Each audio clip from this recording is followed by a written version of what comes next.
अद्याप आलेले दिसत नाहीत आणि म्हणून उद्भवलेल्या सगळ्या परिस्थितीवर आम्ही आता पुन्हा चर्चा करणार आहोत. आमच्या कोर कमिटीची चर्चा करणार आहोत आणि त्यानंतर आम्ही त्या संदर्भात आमची पुढची भूमिका ठरवणार आहोत. शिवसेना की ओर से लगातार जिस प्रकार के प्रस्ताव आ रहे हैं उन प्रस्तावों में हमको या हमारे जो बाकी 4 मित्र पक्ष है इनको अकोमोडेट करने के लिए जिस प्रकार का विचार होना चाहिए उस प्रकार का विचार होता नजर नहीं आ रहा. घूम फिरकर प्रस्ताव उसी प्रकार के हमारे पास आ रहे हैं और इसलिए ये जो परिस्थिति अभी तैयार हुई है इस परिस्थिति के ऊपर विचार करने के लिए हम लोग हमारी कोर कमेटी में बैठेंगे.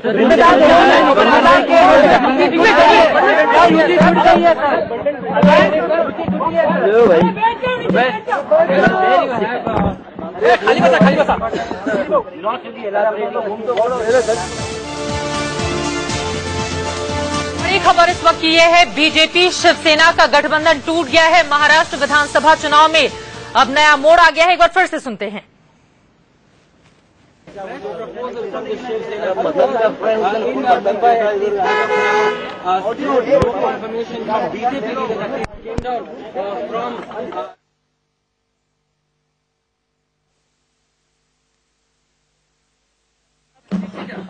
मित्र पक्ष आणि आम्ही यांना ज्या प्रकारे सामावून घेतलं पाहिजे ते अद्यापही घेतलं गेलेलं नाही आणि त्यामुळे आम्ही त्यांना सातत्याने असं विनंती करतो आहोत की अशा प्रकारचे प्रस्ताव आले पाहिजे की ज्यात जी महायुती आपण तयार केली आहे ती एकत्रितपणे पुढे गेली पाहिजे.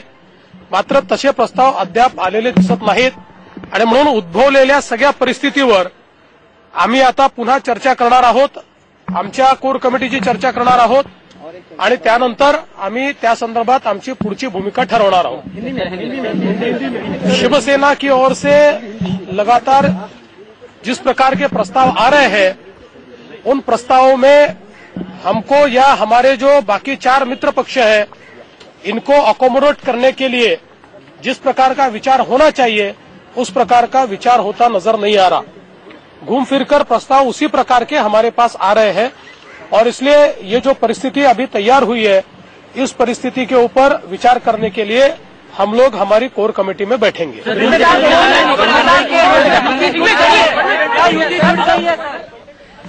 बीजेपी की ये प्रेस कॉन्फ्रेंस आप सुन रहे थे सीधे मुंबई से. शिवसेना ने बीजेपी का ध्यान नहीं रखा है. शिवसेना बार बार वही प्रस्ताव रख रही है. देवेंद्र फडणवीस की ओर से ये भी जोड़ा कि अंतिम फैसला अभी नहीं हुआ है. वहीं आपको बता दें दिल्ली जो बीजेपी सूत्र हैं वो शायद दबाव बनाने के लिए इस तरह की जानकारी कुछ देर पहले सामने आई थी कि शिवसेना के साथ बीजेपी का गठबंधन टूट गया है. हमारे संवाददाता सत्यप्रकाश जुड़ चुके हैं ज्यादा जानकारी लेकर.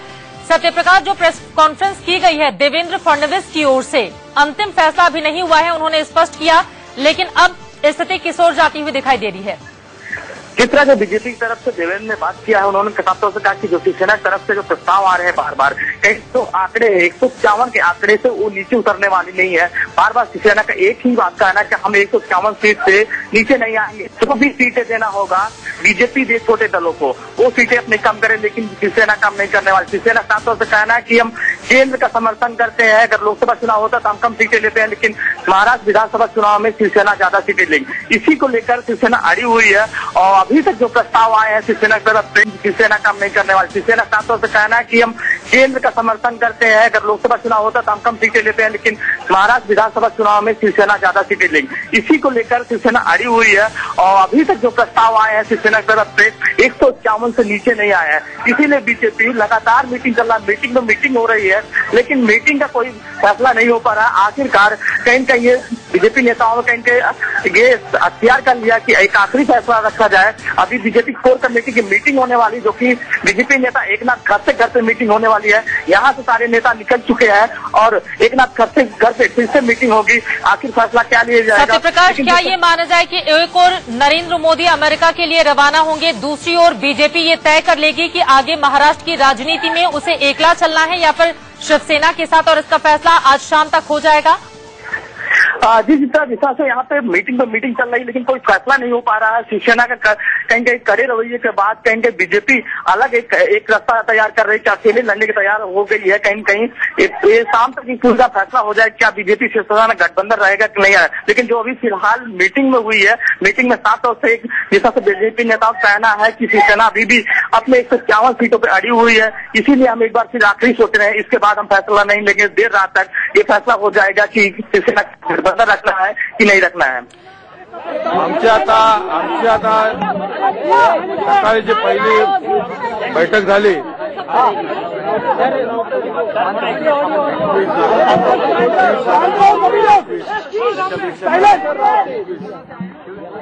तुम्ही शांत झाला तर बोलणार मीटिंग में क्या फैसला हुआ है? शिवसेना आज सकाळी भारतीय जनता पक्षाबरोबर आपल्या युतीच्या अंतिम बोलण्याकरता जिथे आम्ही थांबलो होतो, मी आणि अनिल देसाई आदरणीय उद्धवजींच्या आदेशानुसार काल पहाटे 3 वाजेपर्यंत आमच्यामध्ये जे वाद होते त्या वादाचं उत्तर घेऊन आज आम्ही बसलो होतो।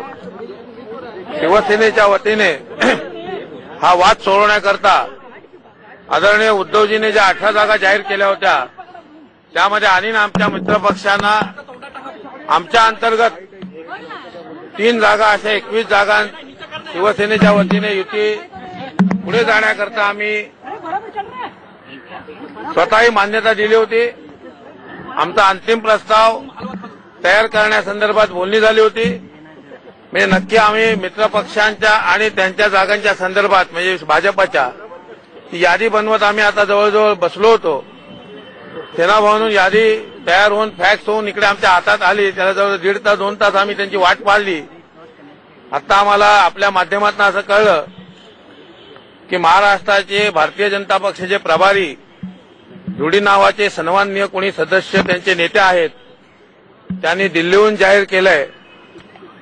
परंतु आम्ही इथे जे आमचं ठरलंय आणि एका जागेच्या संदर्भात फक्त अदलाबदलीचा विषय होता आणि युती निश्चित झाल्याची संकेत होते आणि बोलणे करण्याकरता 2-2.5 तास आम्ही वाट पाहिली आणि आपल्या देवीच्या माध्यमातून रुडी यांचा हा जो संदेश अख्ख्या देशभर फिरवलेला आहे युती तुटल्याचा, यातलं नक्की आम्हाला काही समीकरण कळलेलं नाही।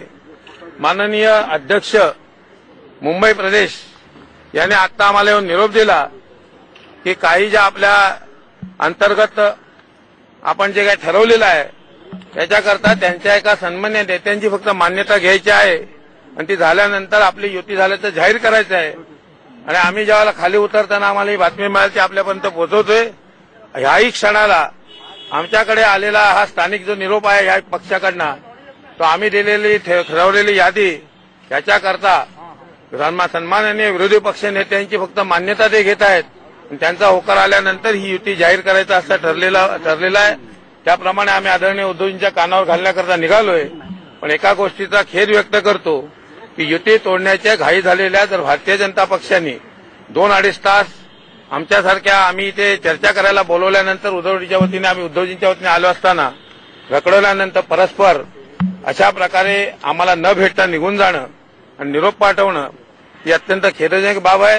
किंबहुना युती ठेवकायची नाही या संदर्भात त्यांनी प्रश्नचिन्ह निर्माण केलेले आहेत। तरी आजही आदरणीय उद्धवजींच्या वतीने आम्ही दिलेला अंतिम प्रस्ताव जो आमचा त्यांना दिलेला आहे, ज्याला तत्वता त्यांनी मान्यता दिली आहे, ते स्वीकारली तर माननीय उद्धवजींची चर्चा होऊन युती पुढे जाऊ शकेल। अन्यथा एकतर्फी युती ठेवायची का नाही याचा निर्णय जर भारतीय जनता पक्ष घेणार असेल तर त्याकरता शिवसेना आपल्या पद्धतीने निश्चित स्वरूपात आदरणीय उद्धवजींच्या नेतृत्वात त्याला योग्य ते उत्तर देईल।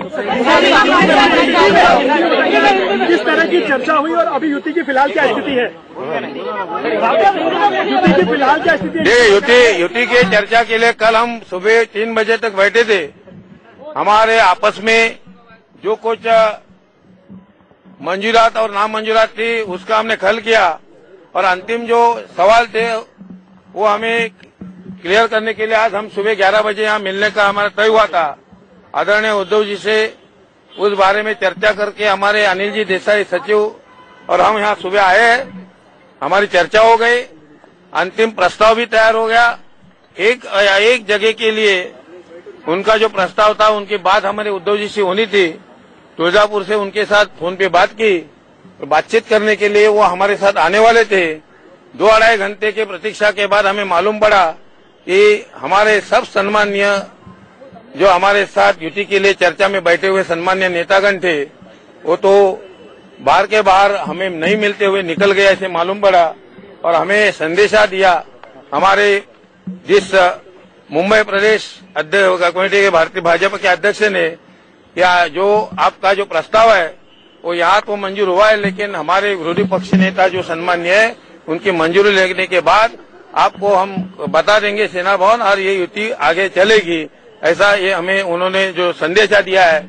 लेकिन 2-2.5 घंटा बैठने के बाद मैं खुद शिवसेना का नेता और हमारे सचिव आदरणीय उद्धव जी की ओर से यहाँ बैठे थे, उसका मैं खेद व्यक्त करता हूँ कि बिना बताए जो जाना है वो अच्छा नहीं है। अगर मन में कुछ आशंकाएं है, शंकाएं, तो इसीलिए तो हम आए थे। वो बिना पूछे निकल गए। संदेशा उनको जो देना है वो क्या है, वो सवाल मैं पैदा करते हुए माननीय रुद्रप्रसाद रूडी साहब जो यहाँ के प्रभारी है भारतीय जनता पक्ष से, उन्होंने दिल्ली से कुछ ऐलान किया है, वो आपके माध्यम से हम सुन रहे हैं। वो यहाँ के उनके नेतागण कहते हैं कि ये बात सच नहीं है, सच क्या झूठ क्या उन्हें मालूम। और एक कदम आगे बढ़ाते हुए अगर युति रखनी है कि नहीं ये भाजपा तय करते होंगे, तो आदरणीय उद्धव जी के नेतृत्व में हम उसका कड़ा जवाब देंगे। धन्यवाद।